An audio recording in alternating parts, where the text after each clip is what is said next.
If you really want to never be nervous about public speaking again, look towards the practice of mindfulness. If you're not present, then where are you? Define anxiety as a fear of the hypothetical future based on a past experience. The safety that you're looking for, the calm, the relaxation as a speaker and communicator that would increase your self-esteem, that is in the present moment.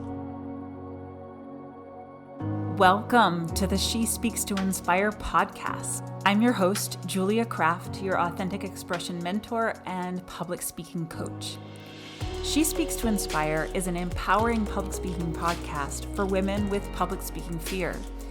Unlike other podcasts on public speaking, She Speaks to Inspire not only gives you tips to be a confident communicator under pressure, but also helps you regulate your nervous system for less anxiety, learn lifestyle practices to reduce burnout and overwhelm, and reconnect with your feminine leadership presence for more authenticity and comfort in your skin.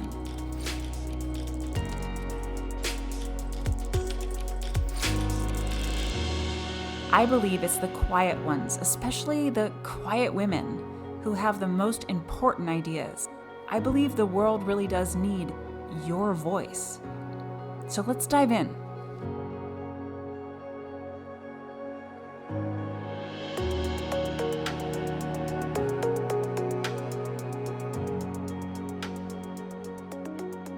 Welcome back to the She Speaks to Inspire podcast. I'm so excited that this is our 40th episode.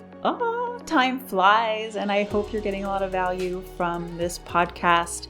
We're going to keep it rolling today with the topic of mindfulness as the ultimate solution for speaking anxiety. This word mindfulness gets thrown around a lot in the personal growth circles. Be more mindful gets thrown around in the world of corporate as well these days. And I think that just like the word authenticity, authentic marketing, authentic brands, it has in some ways been overused, and maybe we don't even know what it means anymore.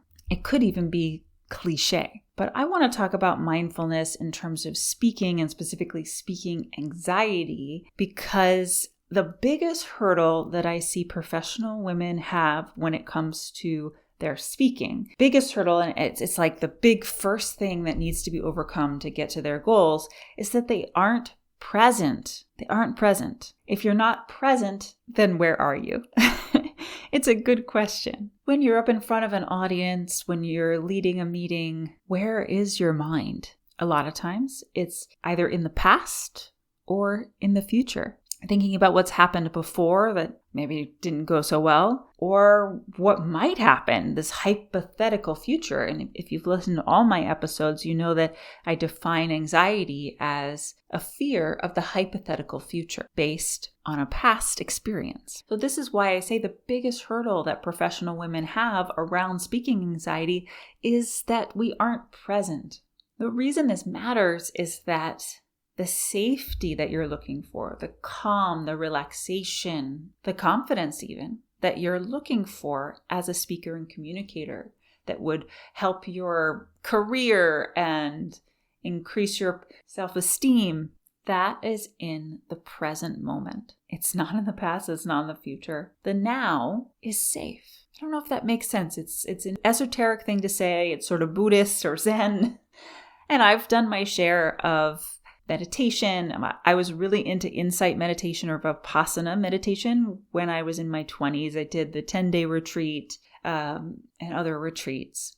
Learning what presence is and what it feels like is a really good idea, like a worthwhile thing to practice and explore in your lifetime, just as a human. But you might not have thought of it in terms of your speaking.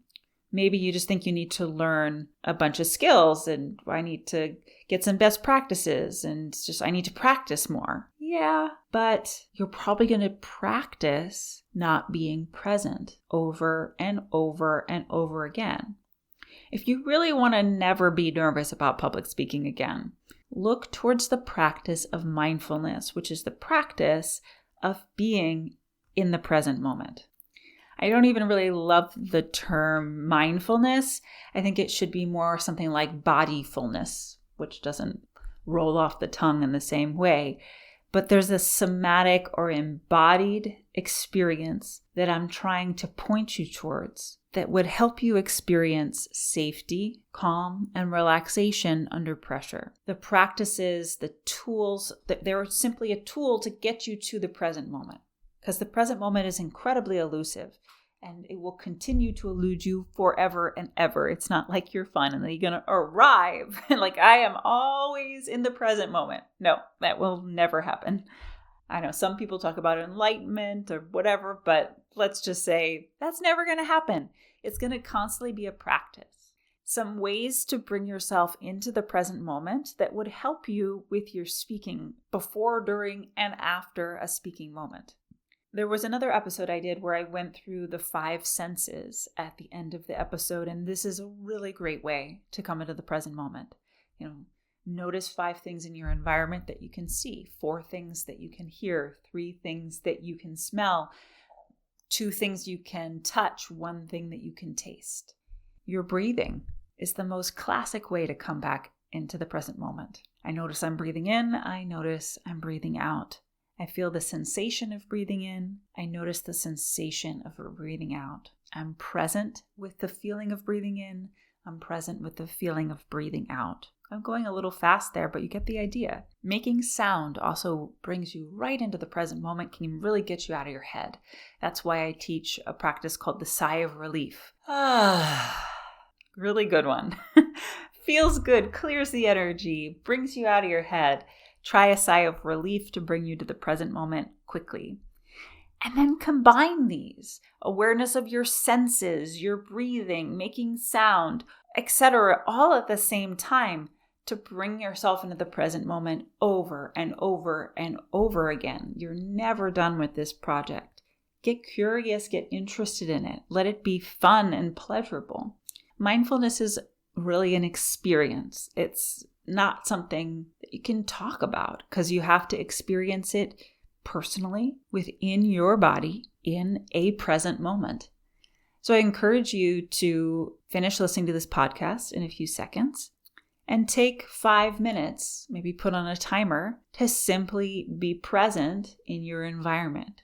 Whether you're in a peaceful environment like outside or you're in a busy environment like a cafe, simply be present. And then the next time you have a speaking moment, a meeting or a presentation, what if you could be more present in what's happening in that moment? Your body is having sensations, you're breathing, you're making sound, and there's things to look at in your room. That's your senses. There's people, whether they're virtual or in person, there's people to notice.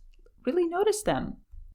This might sound simplistic, and it's not 100% of the answer to speaking anxiety, but it's absolutely the most important foundation. The next step beyond that is, once you're in the present moment, then we can learn some best practices and things to do, like know what to do when you are in the present moment. But unless you can get there, then we're simply working on your mind and getting past judgments and criticisms and worries. So practice being in the present moment now. Watch the masterclass at speaktoinspire.com. Consider joining the Fully Expressed program where you go deeper into mindfulness practices as well as techniques for speaking once you get more into the present moment. Thanks for listening. This has been She Speaks to Inspire with Julia Kraft, your authentic expression mentor and public speaking coach. I'm so glad you joined me. And I hope you got so much out of this episode. If you want to learn more about Speak to Inspire training programs and get inspired, head over to speaktoinspire.com or follow us on Instagram at She Speaks to Inspire. Never forget, the world needs your voice, and it's time for you to speak to inspire. See you in the next episode.